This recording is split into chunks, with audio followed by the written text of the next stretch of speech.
eu quero aqui, Omar, uma taxa de acerto diagnóstico de 95% ao examinar a pele do seu paciente. A Opa, gente vamos lá. acredita nisso.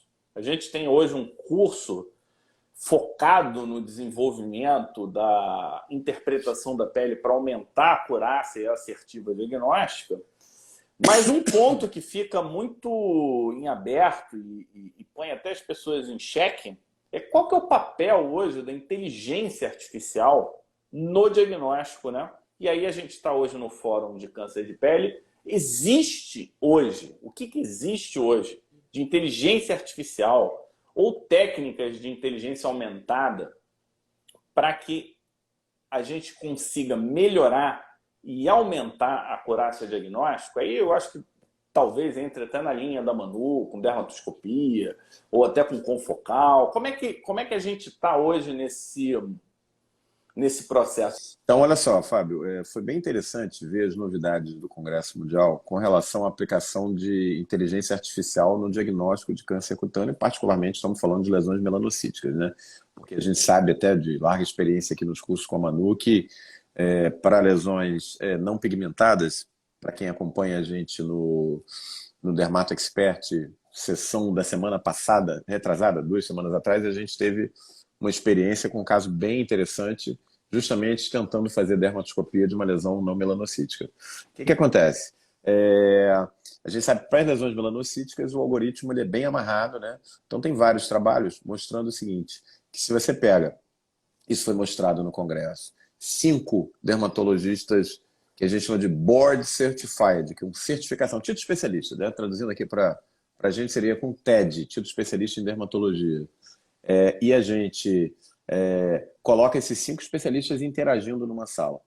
Projeta 10 casos de lesões suspeitas de melanoma, lesões melanocíticas que podem ser melanoma, podem ser nevo, podem ser nevo-displásico. São sempre um desafio diagnóstico. Obviamente 10 lesões com grau de dificuldade mais alto.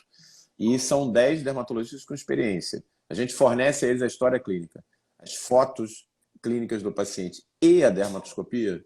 E numa sala ao lado, a gente bota a inteligência artificial avaliando esses mesmos 10 casos, ou a inteligência artificial acerta mais o diagnóstico do que é benigno e maligno do que os 5 especialistas juntos confabulando, tendo acesso aos mesmos dados. Então, essa foi uma sessão bem interessante do Congresso e há uma tendência hoje para evitar resistência ao uso da tecnologia, dessa tecnologia nova, de que a gente não use o termo inteligência artificial, ou AI em inglês, né?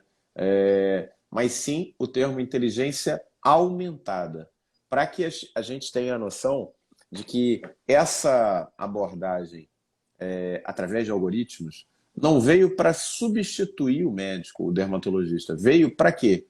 Para acrescentar. É como se fosse um extra, um apoio, um plus que a gente passa a ter. E com isso, se acredita que a diversificação e o uso corrente desse tipo de tecnologia vai se tornar muito mais fácil de ser absorvido pelo público médico, entendeu? O que a gente viu, né? É um dado, no mínimo, impressionante, né? E a gente realmente tem que entender, tem que começar a entender, tem muitos dermatos aqui acompanhando a gente, não são só dermatos, que é o seguinte, essa tecnologia está vindo, ela está vindo para ficar, e ela está vindo para nos auxiliar. Não entendam a inteligência artificial como uma coisa que vai tirar o poder de diagnóstico do médico, mas sim que vai melhorar, da mesma maneira que a gente, quando vai examinar uma lesão, a gente não usa a lupa, não usa o dermatoscópio, a gente vai ter um plus aí, um extra, né? Por que não aceitar essa ajuda? A gente tem que ser humilde. Se tem como melhorar o nosso acerto e isso vai reverter para o benefício do paciente, é uma coisa que com certeza é bem-vinda. Eu, pelo menos, vejo dessa maneira. Eu não acho que o meu trabalho como dermatologista vai ser colocado em xeque se eu aumentar a minha inteligência diagnóstica através de um apoio tecnológico que vem para ajudar. Não sei como é que você vê isso, se você concorda, se você teria, por exemplo, alguma resistência de usar um método de inteligência artificial no seu diagnóstico. Não, nenhum. Inclusive, a Aline Souza falando que temos que ser humildes e entender a tecnologia veio para somar na nossa vida, né? Como eu vejo, tecnologia é caro e tecnologia tem relação com acesso. Então a gente precisa, pelo menos nesse primeiro momento, enquanto a gente tem uma tecnologia cara e de acesso difícil, o que a gente precisa? A gente precisa triar da melhor forma possível os casos que realmente vão se beneficiar. Então, eu vejo bastante o pessoal do Sul lá, o Daniel. O Daniel, ele tem um trabalho muito legal de tele. E aí, o que acontece? O pessoal, ele treinou o pessoal do Estado. Quando eles treinaram, antes deles irem para Florianópolis, propriamente dito, o que acontecia? Eles eram pré-avaliados. E aí, dependendo da pré-análise, ele já resolvia de lá, e os que não passavam no teste precisava realmente ir para a capital Florianópolis. Então, nesse sentido, é como eu vejo. Quanto custa um aparelho desse? Não, eu acho que não tem ainda preço disponível. Não é um device que você pode comprar ainda. Ele está em testes ainda, né?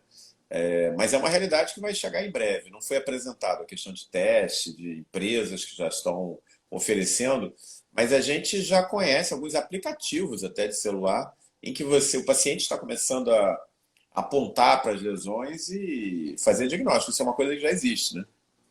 Se você acho que não sei se você concorda comigo, mas o que a gente propõe no Dermato Expert é algo semelhante, né? Se você mal comparar, a gente está trazendo um método. Esse método ele é replicável e à medida que você vai treinando esse método, ele vai ficando cada vez mais preciso. E se tem uma coisa que máquina tem que a gente não tem tão boa, é memória, É né? Não verdade. tem como. Então o que você ensina para a máquina, ela aprende. O que a máquina não tem, que a gente tem, é contexto. Né? A gente Verdade. consegue contextualizar. Eu não conheço medicina, inteligência artificial que seja contextualizada no nível que a gente consiga. Então, eu acho que a gente está nesse patamar. Então, você tem uma inteligência artificial que dá o laudo dela frio e você sabe interpretar esse laudo frio e contextualiza. Isso é uma ferramenta poderosíssima para a gente aumentar a nossa Eficácia, né? acurácia, assertividade. Então, em resumo, eu sou 100% a favor de tudo que melhora a nossa qualidade. E esse lance de substituir, não Outra coisa, substituir. Fábio, já diziam os príncipes árabes, né, nos anos 70, que a era da pedra lascada não terminou por falta de pedra, né? Assim como a era do petróleo não vai terminar por falta de petróleo, vai terminar porque as novas tecnologias estão chegando. Isso é uma onda que vai bater na praia. Não adianta a gente ir contra. É melhor a gente surfar. É melhor a gente trazer isso para melhorar aquilo que a gente pode entregar para o nosso paciente. E com humildade, né? Por que não? É isso que você falou. Inteligência artificial ou inteligência aumentada, se vocês preferirem, é melhor do que nós em algumas coisas. Por exemplo, na memória. Imagina você poder comparar aquela imagem com todo o database, a base de dados mundial. A inteligência aumentada pode fazer isso. A gente não pode. A gente vai comparar com o quê? Com aquilo que a gente já viu na nossa vida profissional, que é menos do que existe na experiência mundial. Né? E a gente já fala no nosso curso de imuno, né, em que a gente se propõe a ensinar e simplificar a imunologia. Imagina o seguinte contexto, Omar. Doenças com variações. Isso vai acontecer com melanoma, tá? Melanoma com perfil de mutação A, melanoma com perfil de mutação B e por aí vai. Como é que você vai lembrar cada mutação, cada tratamento, cada detalhe de cada subtipo? Isso cada vez isso vai ficar mais elaborado. Então, quanto mais elaborado isso tiver, melhor vai ser a parceria com a inteligência artificial. É assim que eu vejo. O que vocês acham, vocês que estão com a gente? Inteligência artificial vai demorar, veio para ficar, vai acabar com a profissão médica, lembrando que 50% de todas as profissões acabam no intervalo de 3 a 5 anos. Então, mas as doenças não vão acabar, então alguém vai precisar fazer diagnóstico. Verdade.